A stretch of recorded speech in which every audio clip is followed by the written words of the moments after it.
Hello student, welcome to the study bits by Madhu. तो आज हम पढ़ने वाले हैं रिप्रोडक्शन इन बैक्टीरिया। बैक्टीरिया के बारे में तो सबको पता होगा। Bacteria it is a small organisms which is present everywhere in the environment, so they maintain their population by the process through reproduction. And do you know there are two types of reproduction which will be deal in this video. Okay, so first one is asexual reproduction. Asexual reproduction का मतलब क्या होता है? जब एक ही parent reproduction में अपना involvement show करता है तो उसको एसेक्सुअल रिप्रोडक्शन कहते हैं। एसेक्सुअल में सिर्फ हम आज एक ही टाइप्स के बारे में डील करने वाले हैं, दैट इज बाइनरी फिजन। जो बाइनरी फिजन होता है most common type of sexual reproduction होता है जो बैक्टीरिया के अंदर देखा जाता है। और अगर हम सेकेंड टाइप की बात करें तो वो होगा सेक्सुअल रिप्रोडक्शन। सेक्सुअल रिप्रोडक्शन मतलब this is not a true sexual reproduction, but हम इसको क्या कह सकते हैं? It is a sort of sexual reproduction. मतलब सेक्सुअल रिप्रोडक्शन की तरह दिखता है बट ये सेक्सुअल रिप्रोडक्शन नहीं होता है। तो इसको हम दूसरे टर्म में क्या कहते हैं? Sexual recombination as well as genetic recombination.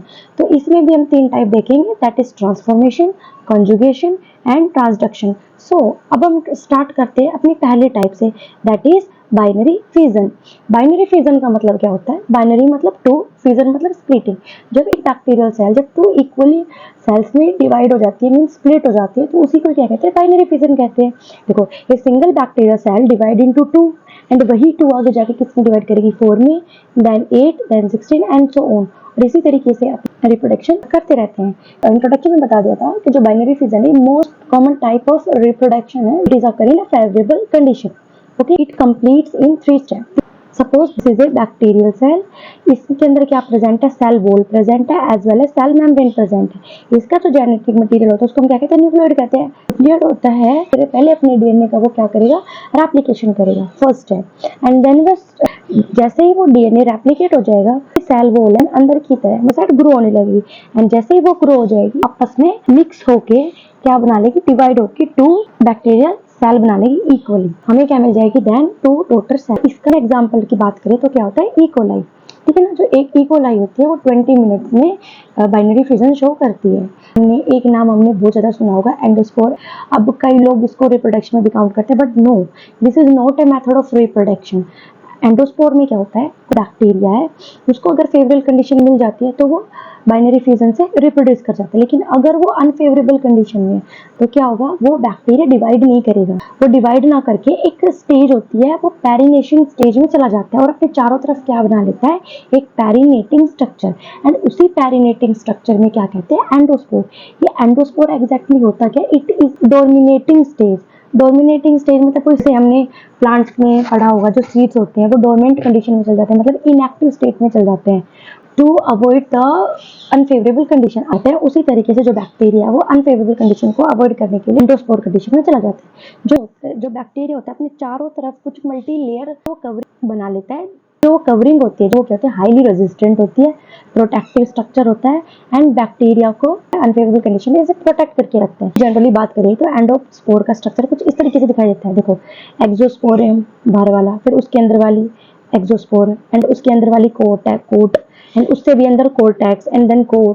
Core में उसका जेनेटिक मटेरियल होता है, जो उसकी वॉल होती है इसको स्पोर वॉल कहते हैं, न्यूक्लियोइड। ठीक, जो ये प्रोटेक्शन है ये किस वजह से प्रोवाइड करता है?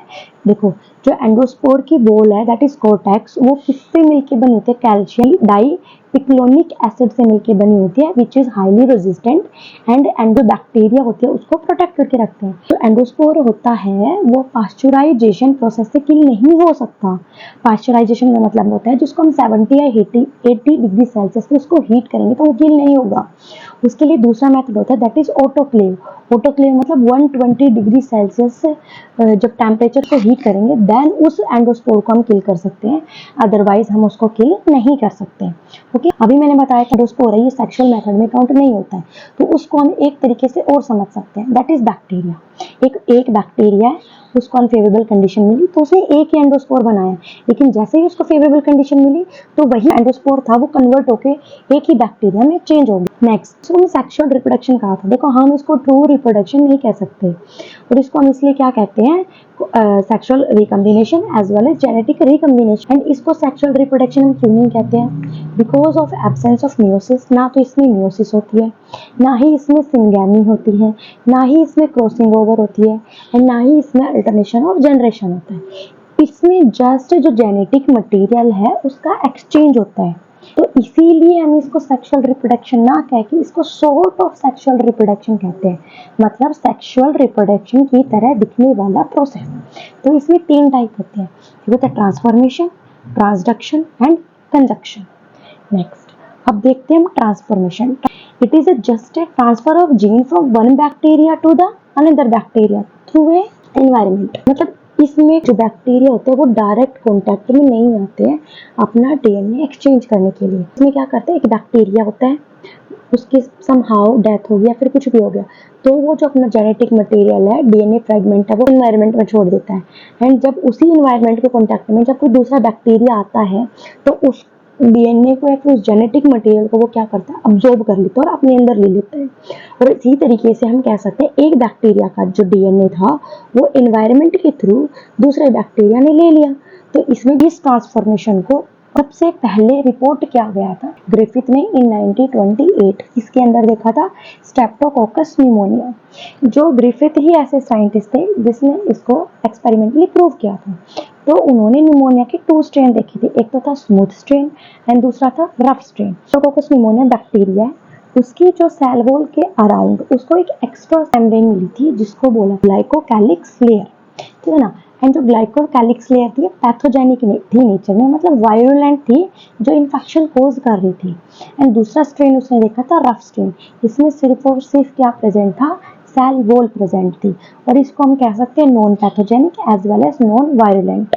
ओके, इसने क्या किया, एक माइसली एंड ये सारे एक्सपेरिमेंट उस पर कंडक्ट करवाए। देखो 2 स्ट्रेन थे, उसने पहला एक स्ट्रेन लिया स्मूथ स्ट्रेन, ठीक है ना, एंड देन उसको इंजेक्ट कर दिया माइस के अंदर, एंड उसके बाद क्या हो गई, माइस डेड हो गई। फिर उसने रफ स्ट्रेन लिया एंड देन अगेन उसने माइस के अंदर इंजेक्ट किया, एंड देन उसने क्या देखा, माइस क्या है, अलाइव। स्मूथ में माइस डेड हो रही है, रफ में माइस अलाइव है। तो इससे हमें क्या देखने को मिलता है कि जो स्मूथ स्ट्रेन है उसकी जो सेल वॉल के अराउंड एक लेयर प्रेजेंट थी जिसको हमने ग्लाइकोकैलिक्स बोला था, वो क्या कर रही है, एक पैथोजेनिक सब्सटेंस रिलीज कर रही है, एक वायरुलेंट सब्सटेंस रिलीज कर रही है जो कि इन्फेक्शन कोज कर रही है माइस के अंदर एंड माइस की डेथ हो रही है। और रफ स्ट्रेन में ऐसा कैलिक्स की लेयर प्रेजेंट नहीं है, तो इन्फेक्शन भी कोज नहीं हो रहा और माइस की डेथ भी नहीं हो रही है। तो देन अगेन उसने तीसरा एक्सपेरिमेंट क्या किया, एक heat killed S strain pneumonia लिया, मतलब जो एस स्ट्रेन वाला बैक्टीरिया लिया एंड उसको हाई टेम्परेचर पे उसको हीट कर दिया। हीट करने से क्या हो गया, बैक्टीरिया के अंदर ग्लाइकोकैलिक्स की लेयर थी वो रिमूव हो गई, एंड रिमूव होने की वजह से अब उसके अंदर बैक्टीरिया के अंदर वो कैपेसिटी नहीं बची कि वो कोई भी इंफेक्शियस कंपाउंड बनाए एंड उस माइस की डेथ हो सके।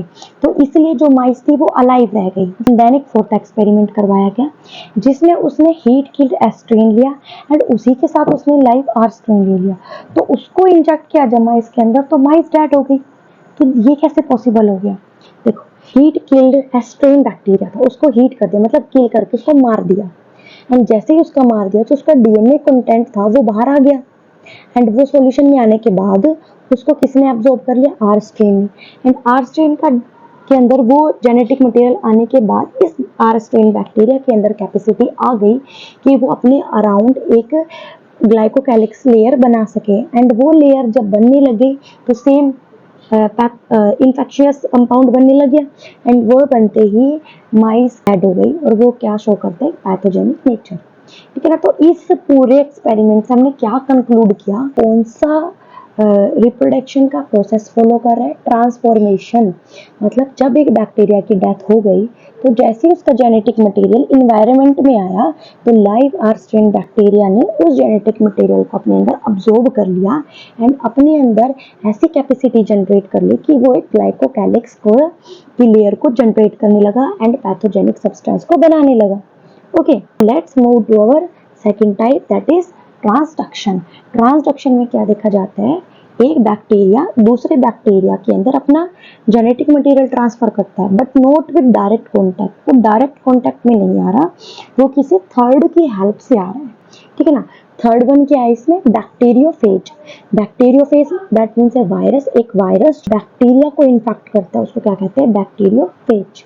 ओके, बैक्टीरिया फेज आया, उसने बैक्टीरिया के ऊपर इन्फेक्ट किया, स्ट्रैंड के हेल्प से उसे कॉन्टैक्ट बनाया एंड अपना जेनेटिक मटेरियल किसके अंदर डाल दिया, होस्ट बैक्टीरियल सेल के अंदर डाल दिया। जैसे ही फेज डीएनए अंदर आया, इसके पास एक एंजाइम था जिसकी वजह से उसने होस्ट बैक्टीरियल सेल के डीएनए को ब्रेक कर दिया एंड जैसे ही वो डीएनए ब्रेक हो गया, वैसे ही जो फेज का डीएनए था होस्ट डीएनए के साथ इनकॉर्पोरेट कर गया एंड उसने क्या बना लिया, इन्फेक्शियस वायरस बना लिया। एंड जैसे ही होस्ट सेल ब्रेक होगी, वैसे ही वो सारे वायरस बाहर आ जाएंगे, अगेन नेक्स्ट बैक्टीरिया को इन्फेक्ट कर। जब इस वायरस के डीएनए ने होस्ट के साथ कंबाइन किया, तो उसके अंदर जो वायरस, हमें नया वायरस बना, इसका जो डीएनए है, इसमें वायरल डीएनए भी है एज वेल इसका होस्ट डीएनए भी है।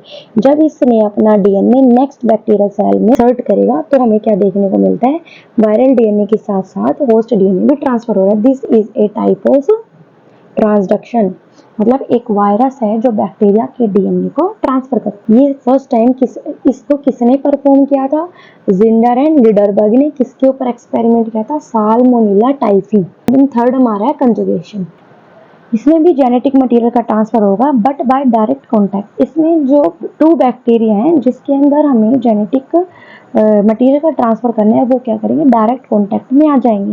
ये किसके हेल्प से डायरेक्ट कांटेक्ट में आएंगे, सेक्स पिलस के हेल्प से डायरेक्ट कांटेक्ट में आ जाएगा। तो इसको सबसे पहले किसने परफॉर्म किया था, लिडरबर्ग एंड टोटम ने। और इसका बेस्ट एग्जांपल क्या है, इकोलाई पे इन्होंने परफॉर्म किया था। तो हमें क्या देखने को मिलता है, suppose there is a donor F cell, donor cell है, देखो इसके पास क्या है, एफ प्लाज्मिड है। एफ प्लाज्मिड है तो इसको क्या बोलेंगे, डोनर सेल या फिर एफ पॉजिटिव सेल। तो भी एफ पॉजिटिव सेल होंगी, उनके पास ये एक कुछ आउटग्रोथ प्रेजेंट होती है बैक्टीरिया के अंदर, जिसको हम क्या कहते हैं, पिलस कहते हैं, और ज्यादा होगा तो पिलाई कहते हैं, सेक्स पिलाई। एंड ये सेक्स पिलाई क्या करेगी, भी बैक्टीरिया के अंदर हमें हमारा जेनेटिक मटेरियल ट्रांसफर करना है, तो उसके साथ जाके कॉन्टैक्ट बना लेगी और क्या बना लेगी, ब्रिज लाइक कनेक्शन बना लेगी, सो दैट वो जो एफ प्लाज्मिड है वो किसके अंदर ट्रांसफर हो जाएगा, through pilus F negative cell के अंदर ट्रांसफर हो जाएगा। जैसे ही वो ट्रांसफर हो जाएगा, तो जो रेसिपिएंट सेल थी अब वो क्या बन जाएगी, न्यू डोनर सेल। तो अगेन वो क्या करेगी, नेक्स्ट बैक्टीरिया के पास जाके, एंड इसके पास भी क्या जनरेट हो जाएंगे, सेक्स पिलाई जनरेट हो जाएंगे, एंड देन ये भी आगे जाके सेम प्रोसेस करेगी और नेक्स्ट बैक्टीरिया के अंदर जेनेटिक मटेरियल का ट्रांसफर करेगी। होप आपको ये मेरा लेक्चर पसंद आया हो। अगर आपको अच्छा लगा हो तो please do like, subscribe and share with your friends, and also suggest me some important which I not included so that I can improve myself. Thank you.